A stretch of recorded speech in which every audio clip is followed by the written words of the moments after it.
بچوں، آج میں جو آپ کو کہانی سناؤں گی اس کا نام ہے نا سمجھ کوا۔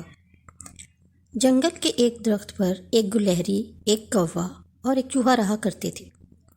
کوا گھونسلے میں، چوہا اور گلہری نیچے ایک کھو میں رہتے تھے۔ تینوں بہت اچھے دوست تھے۔ پھر انہوں نے درخت پر ایک پیارا سا گھر بنا لیا۔ ایک دن کوا جنگل میں لکڑیاں کاٹ رہا تھا۔ اس کی ملاقات دوسرے کوے سے ہوئی۔ وہ کوا اپنے ساتھی کی خوش باش زندگی سے بہت جلتا تھا اور اسی طاق میں رہتا تھا کہ کسی طرح ان کو لڑوا دوں۔ وہ کوے سے کہنے لگا، میں آپ سے ایک بات کہوں، آپ برا تو نہیں مانو گے؟ کوے نے کہا، آپ مجھ سے بات مت کرو، مجھے پتا ہے آپ کو دوسروں کی زندگی سے جلن ہوتی ہے۔ اس نے کہا، پھر بھی بھائی ایک بات تو سن لو۔ وہ اس کے پیچھے پیچھے چلتا رہا اور کہنے لگا، شام تک لکڑیوں کی تلاش میں تم مارے مارے پھرتے رہتے ہو۔ یہ بڑی محنت کا کام ہے۔ تمہارے ساتھی بڑے مزے میں ہیں، جلد از جلد جلدی سے اپنے کام نپٹا لیتے ہیں اور تم سارا دن اسی طرح خوار ہوتے رہتے ہو۔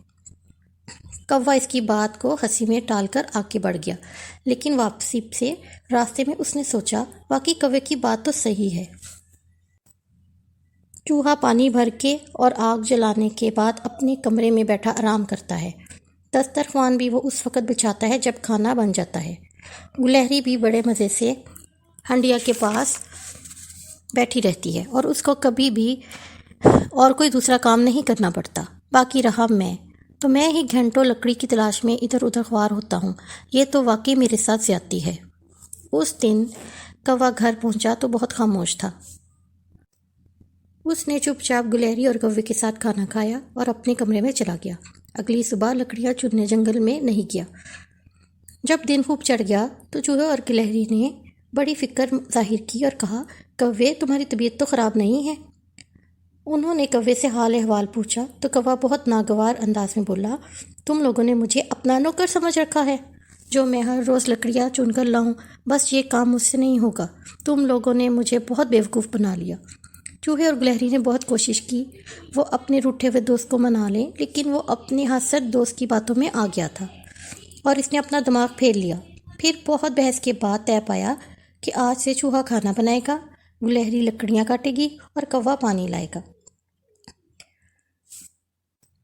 یہ فیصلہ سنتے ہی گلہری جنگل میں نکل پڑی۔ ابھی اس نے تھوڑی سی ہی لکڑیاں کاٹی تھی کہ اس کا سامنا جنگلی بلی سے ہو گیا۔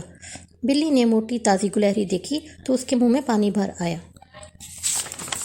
اس نے جھپٹ کر گلہری کو دبوچا اور 2 جانوروں میں ہڑپ کر دیا۔ چوہا گھر پہ اس کا انتظار کر رہا تھا۔ جب بہت دیر ہو گئی، کوا گلہری کی تلاش میں جنگل میں گیا۔ اڑتے اڑتے اس نے دیکھا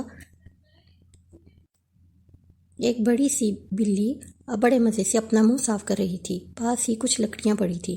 سیانہ کوا سمجھ گیا کہ بیچاری گلہری جنگلی بلی کا شکار ہو چکی ہے۔ وہ غصے میں بلی پر جھپٹا، لیکن بلی اور کوے کا کیا مقابلہ؟ بلی نے اپنا پنجہ لہرایا، کوا اڑ کے بہت دور ہو گیا۔ پھر کوا اڑتا اڑتا اپنے گھر پہنچا اور جو کچھ اس نے دیکھا تھا چوہے کو بتا دیا۔ وہ بھی گلہری کی موت پر بہت غمزدہ ہوا۔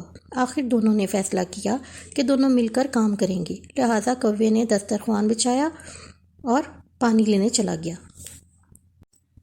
چوہا کھانا پکانے لگا، لیکن وہ نا تجربہ کار تھا۔ اسے دیگچی میں چمچہ ہلانے میں بہت دشواری ہو رہی تھی۔ وہ اپنی آسانی کے لیے دیگچی کے کنارے پر بیٹھ گیا۔ چمچہ ہلاتے ہوئے توازن برقرار نہ رکھ سکا اور دیگچی میں گر گیا۔ وہاں بہت مچلا، بہت چیخا۔ اس نے اپنی مدد کے لیے بہت آوازیں دی، لیکن وہاں کوئی ہوتا تو اس کی مدد کے لیے آتا۔ آخر کار تھوڑی دیر بعد کوا بالٹی میں پانی لے آیا، لیکن چوہا نہیں تھا۔ اس نے اپنے دوست چوہے کو بہت آوازیں دیں، لیکن کوئی جواب نہ آیا۔ پریشانی میں وہ جلتی لکڑیاں بکھیر کر دیکھنے لگا۔ جیسے ہی جلتی لکڑیاں بکھری، پورے گھر کو آگ لگ گئی۔ کوا بیچارہ اسی آگ کا نشانہ بن گیا اور اپنی جان سے ہاتھ دھو بیٹھا۔ دیکھا بچوں، ایک حسد کی لگائی ہوئی آگ سے نہ صرف تینوں دوستوں کی جان گئی، بلکہ ہنستا بستا گھر بھی تباہ ہو گیا۔ ہمیں اس کہانی سے یہ سبق ملتا ہے کہ ہمیں کسی سے حسد نہیں کرنا چاہیے اور اپنے اللہ کا ہر حال میں شکر ادا کرنا چاہیے۔